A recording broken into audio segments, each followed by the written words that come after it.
Pune drugs party प्रकरणात नवा twist. Digital तपासात सापडल्या 730 व्हिडिओ क्लिप। त्या क्लिप मधून धक्कादायक माहिती समोर येणार।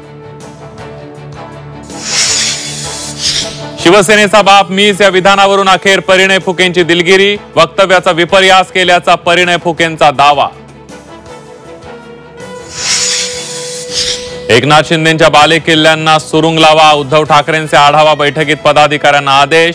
तर मनसे सोबतच्या युतीची चिंता नको, सर्व जागांसाठी तयारी करण्याच्या सूचना। स्थानिक स्वराज्य संस्था निवडणुकीत व्हीव्हीपॅट नसणार। झेडपी, नगर परिषद आणि पंचायत समितीच्या निवडणुका टप्प्याटप्प्यानं होणार। रायगडच्या पालकमंत्री पदाचा तिढा लवकरच सुटणार। भरत गोगावलेंना विश्वास। तर 15 ऑगस्टला ध्वजारोहण मीच करावं, रायगडच्या जनतेची इच्छा असल्याचं वक्तव्य।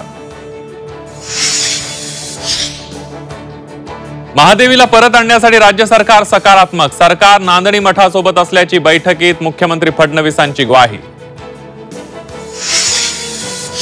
29 ऑगस्टच्या आंदोलनात चूक झाल्यास सरकारला किंमत मोजावी लागणार। मनोज जरांगेंचा सरकारला गंभीर इशारा। धाराशिवमध्ये मराठा समाजाची बैठक। आणि उत्तर काशी ढगफुटी, काही गावं गेली वाहून तर अनेक जण बेपत्ता। एनडीआरएफ, एसडीआरएफ कडून बचाव कार्य सुरू।